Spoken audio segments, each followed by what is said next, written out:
What is going on, FA Nation? John Impemba here with James Grande. Welcome to the Fantasy Time MLB DFS Game Day Playbook Preview Show. We are looking at the Thursday 5-game main slate starting at 6:45 p.m. Eastern Time. James, the first thing I noticed on this slate is, I don't know, do we not have a Kumar Rocker on the slate? There's an omission.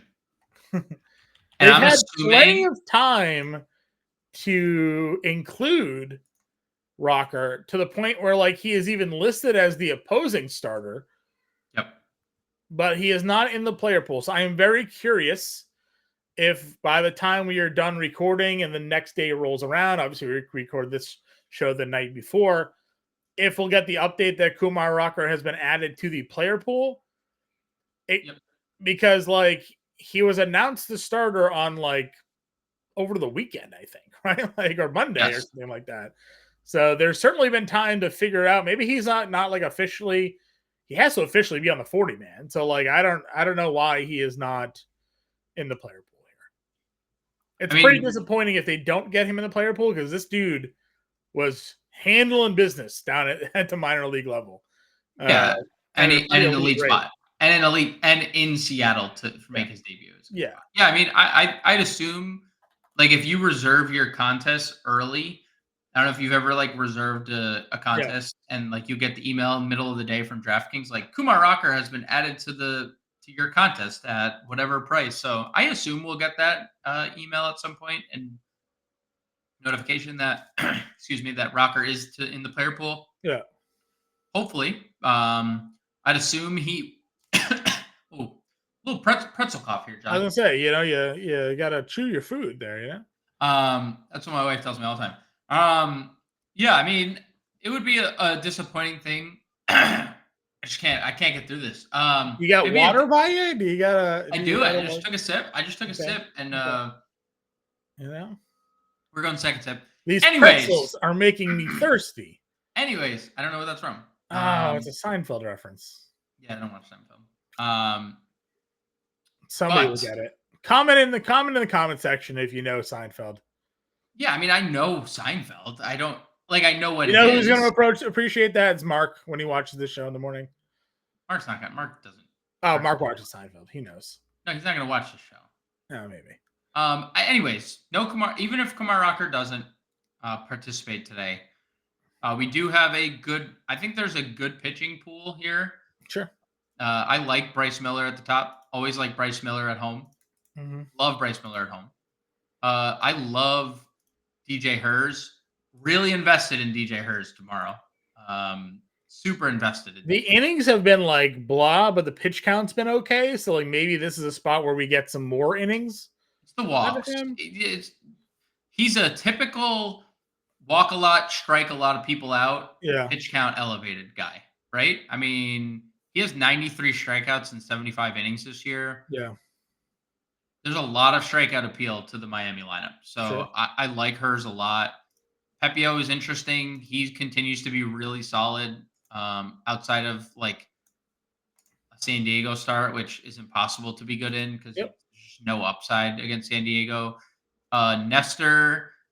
Lefty against Boston in New York. Dude, so this is a little interesting because Nestor Cortez was removed from the rotation. If you look at that Cubs outing, that was a 4-inning relief outing that tailed Clark Schmidt and basically said, like, oh, this dude's out of the rotation now. Like,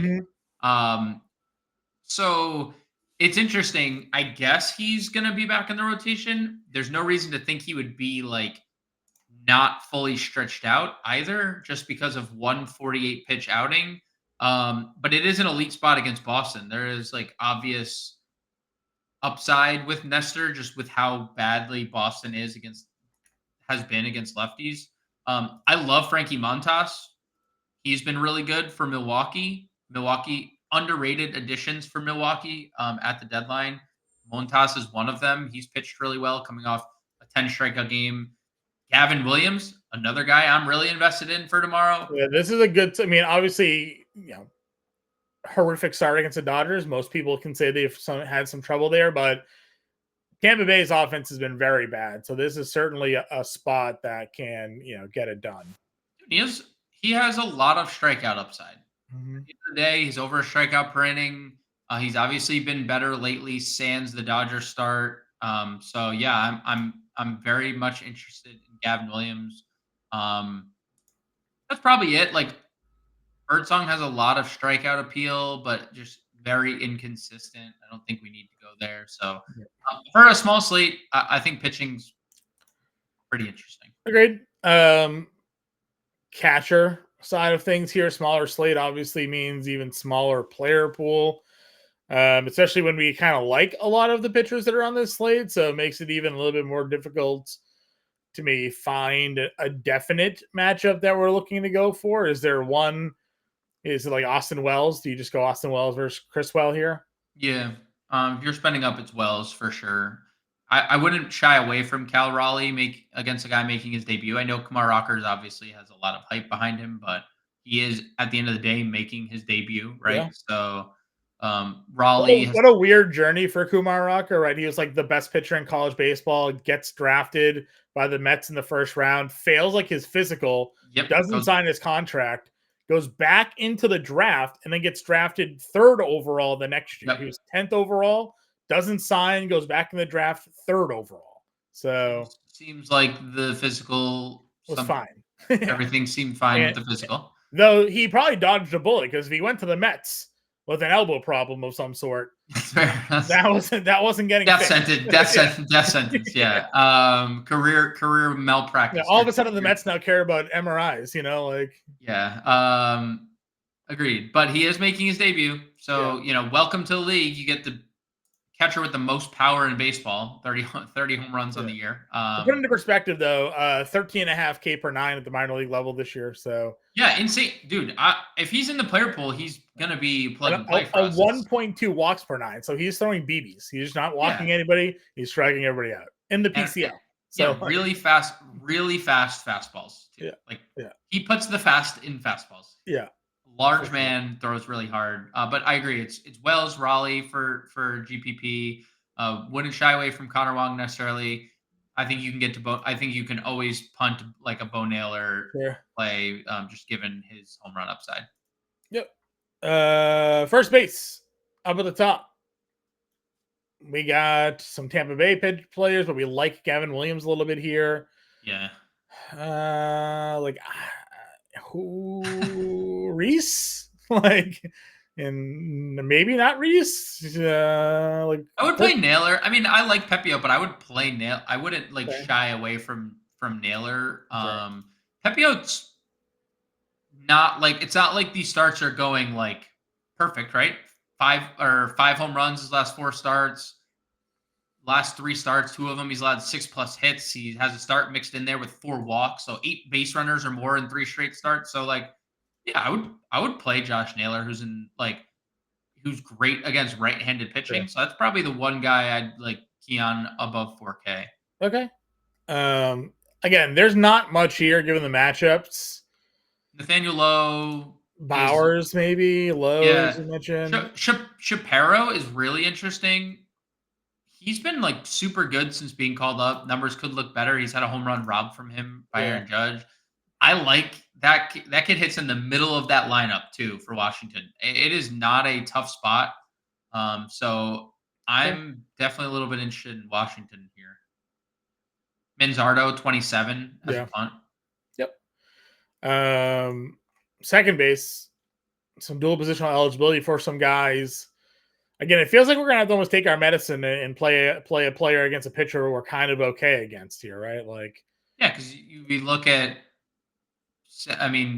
Jimenez 44, probably gonna hit second again. Another 2 hits on the Wednesday slate. I like Luis Garcia Jr. I know he's struggling right now, but I just like the matchup that he has against Aaron McGoffin, who has a 7.4 ERA this year in 7 outings. Got Romy versus Cortez, at 33. Yeah, the Romy for sure. Romy's been excellent against left-handed pitching. So Otto Lopez is someone that is super good right now. And I like DJ Hurst, but it's not like DJ Hurst has been untouchable. Otto Lopez 800 plus OPS his last 10 games. A lot of extra base hits Maybe in he walked there. Lopez because he's walking a lot, and then he steals a bat. Steals a base. Yeah, that's a great shout. Third base. Jose Ramirez out of the top against Pepe at 63. Devers, Jazz versus Criswell feels pretty good there. You got Berger, Chapman, Kim, and Nero. Connor Norby's third base only, $4,200. It's been pretty good. Yeah, I'm good with like most of that. Ramirez is, he stole another base on Wednesday. That's now 3 straight games of stolen base, double-digit fantasy points in all those games. We're going to start seeing the home runs fly. Jazz is in a great spot. I do like the Caminero play 44, even if, you have interest in Gavin Williams. Like you said, we're going to have to play guys that we or use guys against targets. Like the Norby call, you can play Romy here. But there's like nothing. I mean, Oswaldo Cabrera should be in the lineup against a righty here. But there's like, I don't think there's anything else. Not really. Ezekiel Duran has been good lately. Yeah, well, if we get a lineup, we'll probably have a better idea of where to go there. Shortstop. A rare slate where we don't have our usual top guys. I don't really want to pay 5,800 for Abrams here. The guy's hitting 100 for his last. Yeah, he's been bad, dude. He's been bad. Where do you go, Trevor? 37, Trevor Story, and see if he gets it done. I mean, so I think Adames. I know it's not at home, but I think he is the best shortstop of the day. Okay. This is, I would say, like, what substitute him not being at home is the fact that Hayden Birdsong sucks against righties. Yeah. That has been the Hayden Birdsong specific split that he's been bad with. So I think what can we can push away, like he's on the road, sure. Tough ballpark, sure. But he has massive power against righties against a guy who throws really hard, who also allows a lot of power to righties. So I think Adames would probably be my top shortstop. I don't disagree with your Trevor Story play. He's been fine since returning. Hits in all 3 games. Even stole a base in there. And he's cheap. $3,700 is a good price. So yeah, I don't hate it. It is a limited pool. Brocchio continues to play every day. He's fine, but it's like not like all appealing. Yeah. Yeah, it's really it. We'll see if there's like anything else that's like interesting about lineups that come out. Like Xavier Edwards is going to probably lead off, right? But I just don't see anything else. Outfield, obviously you have your Yankees against Criswell. Tyler O'Neill gets Cortez. James Wood's been unbelievable this season. Obviously, we expected a lot of power and speed. We've gotten that, especially 4 hits and 4 straight. If you wanted to spend up for either of those plays, Duran's lefty, but he's also been as good as anybody. So yeah, I'm good with every player over 5K. Tyler O'Neill, hits a double dong every other night, and he gets a lefty. So like, there's double dong upside there. Every player over 5K, I have interest in. Okay. Mid-tier options for us. Jackson Chorio's 44. Could be a good spot for him there. Mentioned Stanton. Dylan Cruz has been really good, $4,800. So some guys in this mid-range you can look at. Yeah, the Cruz thing is interesting. I wouldn't say he's been really good, but he does a lot of like, all he's done is speed, like power speed. Everything else has been outs, right? So in like home run or stolen base has been like the Dylan Cruz experience. It's a very tough experience currently, but definitely like the spot. I think Lane Thomas has been pretty incredible for the Guardians. He has 4 RBIs on the Tuesday slate again. I mean, dude, he has just so many RBIs and hits. He was terrible when they first acquired him. He was platooning, and now he's hitting 5th, playing every day. He's been amazing for the Guardians. So again, like Pepio, but Lane Thomas would be in that mix for me as well. Weiler won't be in the lineup. Langford's fine. Yoshida, like Russ Snyder is going to be probably popular, $3,600 because he's cheap. Dominguez is probably going to be cheap or popular at $3,500 against Criswell. He helps you fit Yankees into your lineups pretty easily. Yeah. Yastrzemski's been good from a power standpoint. good luck guessing that guy ever. Garrett Mitchell, 3K. Garrett Mitchell's been great lately. So yeah, I mean, there's definitely some interesting spend down options. Sure. All right. Well, getting a lineup going, we like Bryce Miller. What would be your SP2 tier today? I mean, probably Gavin Williams, DJ Hers. Okay. Probably one of those two. I'll go with Gavin there. I'll go Austin Wells. 4,100. Do we have a number one spend up for today? Judge or Soto? Like, what are you? Probably Judge or Soto. Probably. Probably.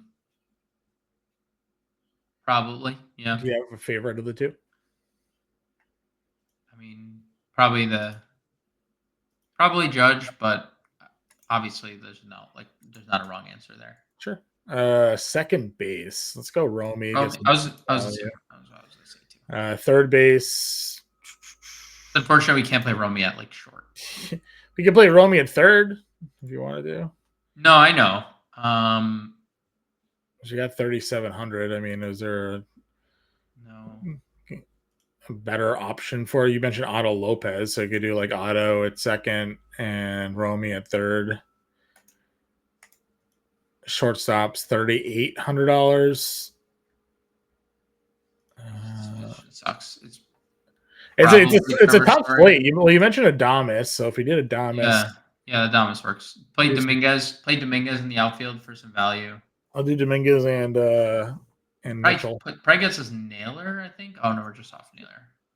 All right, we're close. If we did Naylor, move off Dominguez then 31. Yes. Okay, I mean, was there our big 2K? There wasn't like a 2K outfielder that we wanted, so. No, Schneemann would be like the only guy that just because the lineup he's in, but it would probably be like we just move off Wells, but also we're playing Yankees, so. Yeah, I mean, we'd be flipping Wells for Dominguez, right? So you just do Dominguez. Play like Naylor. You play like other Naylor at catcher, and then we just have a bunch of money to spend. Yeah, I was going to see if there's like anything even cheaper. Like, I don't know. Yeah, it's Connor Wong. It's Connor Wong or Bo Naylor, and then the Bo Naylor we have $1,000 or $800 to spend. Sure. Which is like 800 off of Mitchell. Glaber. Like Otto Lopez. Off Otto, yeah. Just like play Yankees stacks, but also like not. 42 Torres. I mean, I'm not opposed to it. I mean, like, it's fine by me. Miller, Williams, Naylor, Torres, Gleiber, Adames, Judge, Mitchell, and Dominguez. This is where we went with this one here. Yeah, it's 5-game slate. So the player pool is small. It's not as abundant with talent or value either. And pitching is like good, not great. So as usual, I'll say play light. Wait for the bigger slates on Friday. Maybe play some NFL Showdown. Dan Malin will have the Showdown playbook for everybody, and kind of have fun with some football and baseball here on a Thursday. But as you can see, definitely some interesting ways to go about building your lineups.